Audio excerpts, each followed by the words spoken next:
जितने भी जने ये वीडियो देख रहे हैं, ये वीडियो एक कंसर्न को लेकर है। अगर आपको नहीं पता तो कॉमर्स और आर्ट्स डोमेन के अंदर पहले एक कॉमन एंट्रेंस टेस्ट नहीं हुआ करता था और क्लास 12th के मार्क्स के बेसिस पर एडमिशन्स हुआ करते थे, जिसको चेंज कर CUET एग्ज़ाम कंडक्ट करने का फैसला लिया गया, जिसमें पूरे भारत में एक कॉमन एंट्रेंस टेस्ट रखा गया। साइंस के स्टूडेंट्स के साथ पहले भी ऐसा होता था, वो कॉमन एंट्रेंस टेस्ट देते थे और उसके बेसिस पर कॉलेज के एडमिशन्स होते थे।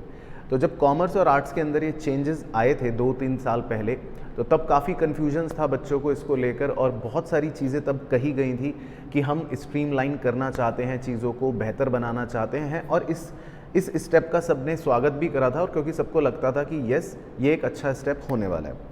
पर ये वीडियो बेसिकली आप सबके साथ मैं शेयर इसलिए कर रहा हूँ क्योंकि इसको लेकर काफ़ी कंसर्न्स हैं। 17 लाख बच्चे ऐसे हैं जिन्होंने इस बार CUET 2024 के लिए एग्ज़ामिनेशन देना है या दे रहे हैं, और आप हो सकता है ऐसे स्टूडेंट्स हो जिन्हें अगले साल या अभी से CUET की प्रिपरेशन करनी हो।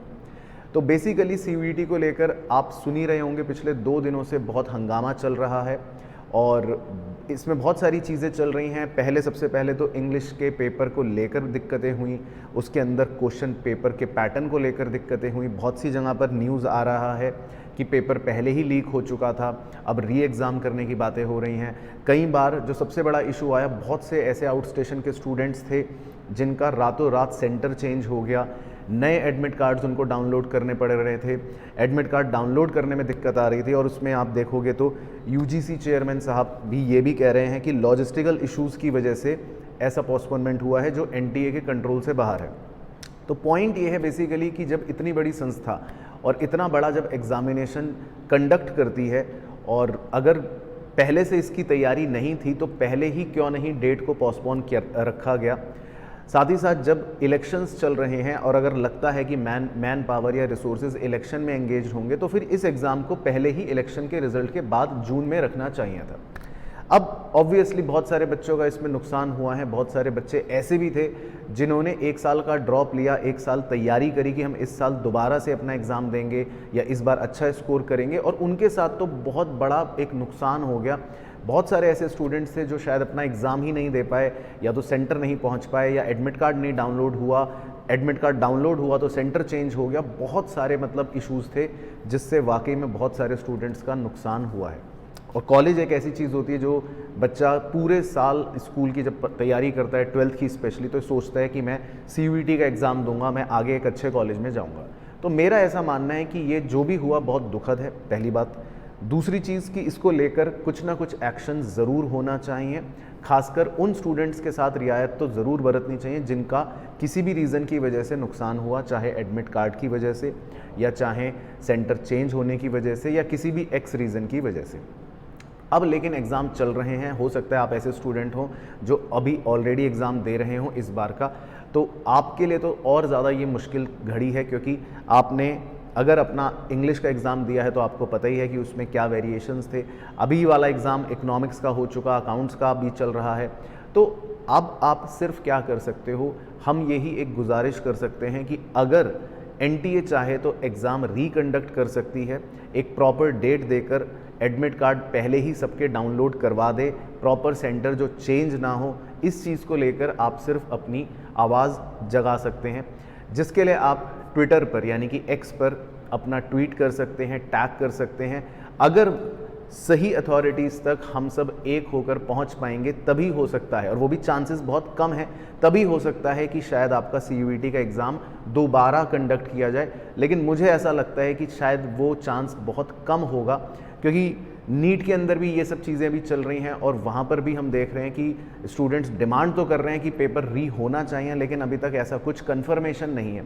तो मुझे लगता तो ये है कि शायद इस पर बहुत कोई एक्शन ना लिया जाए, पर हम अपनी तरफ से जो चीज़ें गलत हुई हैं उसको सिर्फ प्रेजेंट कर सकते हैं, उसको सामने लेकर आ सकते हैं, उजागर कर सकते हैं। तो मैं इसी पर्पज़ से वीडियो बना रहा हूँ, क्योंकि मेरे पास बहुत सारे बच्चों के मैसेजेस आए और मैंने जब न्यूज़ में भी देखा और इसके बारे में जब मैंने श्योरिटी से पढ़ा समझा, तो मैंने वाकई में पाया कि बहुत सारे स्टूडेंट्स का नुकसान वाकई में हुआ है, जो एक्सेप्टेबल तो बिल्कुल भी नहीं है। तो मैं यही चाहता हूँ आपसे कि आप अवेयर रहें, पहली बात तो ये। और अगर आपका एग्ज़ाम नेक्स्ट ईयर है तो कोई भी, आपके लिए भी ये एक मॉरल रिस्पॉन्सिबिलिटी है कि इस चीज़ को लेकर आप भी जागरूक बने, आवाज़ उठाएं। और अगर आपने CUET 2024 में ही दिया है और आपने वाकई में सफ़र करा है तो भी आप नीचे कमेंट में मुझे बता सकते हैं, ट्विटर पर टैग कर सकते हैं, और आप कहीं ना कहीं अपनी वॉइस को रेज ज़रूर करिए, अथॉरिटीज़ तक ज़रूर पहुंचाइए। हो सकता है आपको लगे कि मेरे एक ट्वीट से या एक कमेंट से क्या होगा, लेकिन अगर आप सब जने मिलकर, जिनके साथ वाकई में कुछ भी गड़बड़ हुई है, जिनको वाकई में सफ़र करना पड़ा है, वो अगर सब जने मिलकर अपनी आवाज़ पहुंचाते हैं तो डेफिनेटली हो सकता है कि या तो मॉडिफिकेशन कर सकता है NTA, या फिर आपका री एग्ज़ाम देने का ऑप्शन दे सकता है NTA, या फिर हो सकता है कि ग्रेस मार्किंग कर दे। तो कुछ भी पॉसिबल है, लेकिन आप अपने जो भी आपके साथ हुआ है उसको लेकर ज़रूर अपने कमेंट्स, अपने व्यूज़ को साझा करें और सही अथॉरिटीज़ तक टैग करके उनको पहुँचाएँ। बाकी मैं यही बोलना चाहूँगा, सारी चीज़ें हमारे कंट्रोल में नहीं है। ये एक कह सकते हैं ऐसा इवेंट हो गया अनफॉर्चुनेट, जिससे कई बच्चों का नुकसान हुआ है, और अगर आप उनमें से हैं तो बहुत ज़्यादा दिल छोटा भी मत करना। ये भी इम्पॉर्टेंट है लाइफ में, आप आगे का ही सोचना, आगे बढ़ने का भी सोचना। और अगर कुछ नहीं करता है NTA तो भी आपको आगे तो बढ़ना ही है। एंड डजेंट मैटर अगर आपको लगता है कि कॉलेज, लेट्स नॉट होप कि ऐसा ना हो कि भाई ना ही नहीं मिल रहा कॉलेज, लेकिन इन केस अगर वर्स्ट केस सिनेरियो में कॉलेज नहीं भी मिलता तो डोंट वरी, डिसहार्टन होने की ज़रूरत नहीं है। ऐसा नहीं है कि कॉलेज नहीं होगा तो कुछ भी, सब कुछ ही ख़त्म हो जाएगा। बट फिर भी मैं चाहूँगा, अगर आपके साथ कुछ गलत हुआ है, आप किसी भी रीज़न से एग्ज़ाम नहीं दे पाए, या एग्ज़ाम में जो भी आपको डिफ़िकल्टी लगी, प्रॉब्लम फेस हुई, वो ज़रूर कंसर्न अथॉरिटीज़ तक पहुँचाएँ। बाकी वीडियो को शेयर कर देना सभी अपने कंसर्न दोस्तों के साथ ग्रुप्स पर। और मेरा यही कहना है सभी अथॉरिटीज़ को भी कि प्लीज़ बच्चों के भविष्य के साथ इतने बड़े लेवल पर खिलवाड़ नहीं होना चाहिए।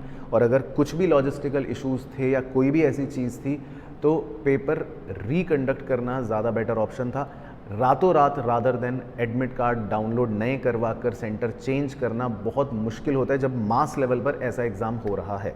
आई होप अथॉरिटीज़ ज़्यादा हमसे बेहतर पर्सन्स हैं जो वहाँ पर बैठे डिसीजंस लेंगे, लेकिन डेफिनेटली हमारी कोशिश है एक आवाज़ उठाने की। तो उनसे भी मैं यही बोलना चाहूँगा कि आप इस इशू को एड्रेस ज़रूर करें, और जो भी बच्चे हैं जिनके साथ अगर कुछ भी गलत हुआ है उस चीज़ को लेकर आपसे भी मेरी यही दरख्वास्त है कि क्लैरिटी ज़रूर रखें बच्चों को, चाहे मार्क्स के मॉडिफिकेशन को लेकर, ग्रेस मार्किंग को लेकर, या बाद में रीअपीयर अगर कर सकता है कोई स्टूडेंट, उस चीज़ के ऑप्शन को भी बताकर आप बच्चों को क्लैरिटी ज़रूर दें। और बच्चों को ये बोलना चाहूँगा कि आप बहुत ज़्यादा इसके ऊपर टाइम वेस्ट मत करें, आप अपनी आवाज़ रेज़ करें, अपना कंसर्न अथॉरिटीज़ तक पहुँचाएं, लेकिन साथ ही साथ अपने भविष्य का भी ध्यान रखें। जो चीज़ें अभी के लिए आपके लिए इम्पॉर्टेंट है उसको ज़रूर करते रहें।